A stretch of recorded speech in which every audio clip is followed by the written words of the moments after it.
Salut au monde, j'espère que vous portez tous très bien. Aujourd'hui, review de nouvelles figurines de chez DC Multiverse, fait par McFarlane Toys.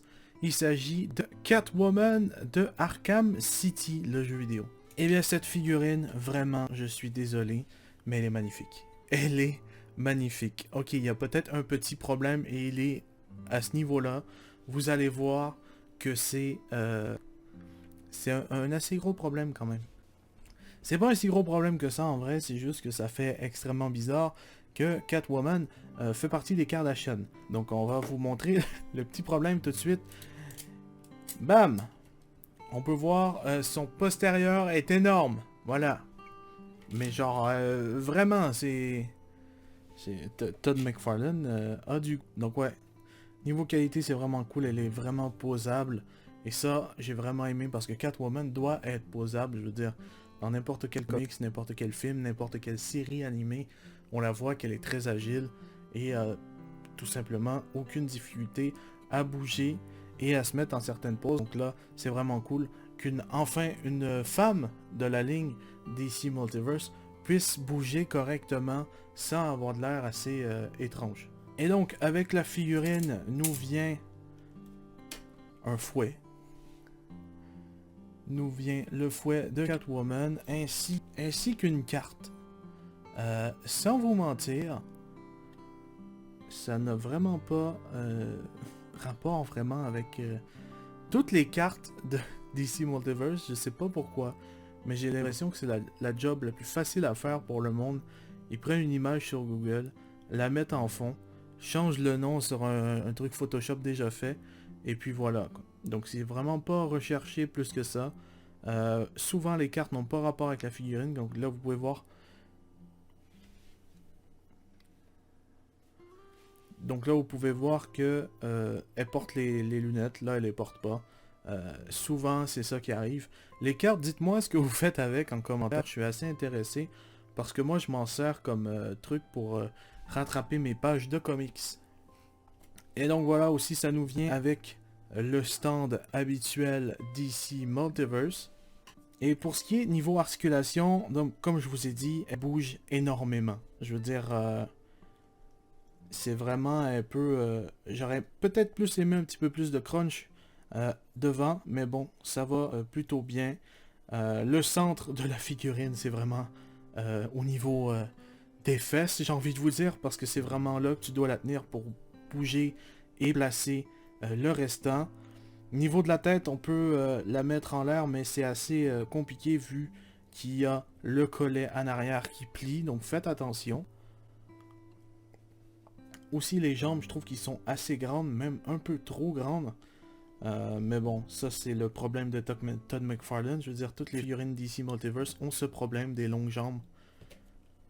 Aussi, le problème que j'ai niveau Marvel Legends, c'est les talons. Et chez DC, je suis désolé, mais les talons, ils sont juste bien faits. Elle arrive à tenir tout seul. Bon, là, elle a une position un peu zombie. Mais elle arrive à tenir tout seul sans le stand.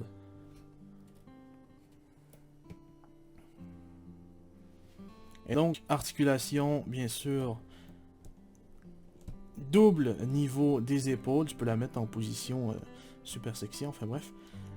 Ça bouge beaucoup au niveau des bras, ce qui est cool. Dommage qu'il n'y ait pas de papillon pour qu'on soit capable de bouger plus le bras. Mais je peux voir que au niveau du torse, il y a quelque chose qui bloque pour mettre des papillons. Donc je peux comprendre complètement.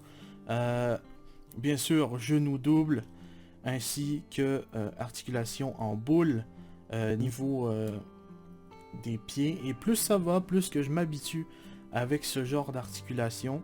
Donc là, c'est pas mal. Et ce que j'adore au niveau des bras, ou du moins au niveau des mains, tout ce qui est poignet, on ne voit pas la boule. La boule est rentrée à l'intérieur, ce qui devrait être pareil. Au niveau des jambes, c'est pas si pire, on ne voit pas. Et même là, je viens de remarquer que niveau pied, elle est rentrée à l'intérieur. Toutes les figurines DC Multiverse devraient être comme ça, avec la boule rentrée à l'intérieur pour les articulations. Parce que je me souviens que les premières DC Multiverse avaient un problème où est-ce que la boule paraissait tellement, c'était un truc de malade. Et donc juste pour le fun, Je vais vous la présenter de dos aussi. C'est assez troublant quand même, et je pense que j'ai pas été le seul sur le net à remarquer qu'elle a un énorme postérieur. Ça fait trop longtemps que j'ai pas joué à Arkham City. En vrai, je peux pas vous dire si c'est accurate ou non. Est-ce que c'est comme ça dans le jeu ou non? J'en ai aucune idée.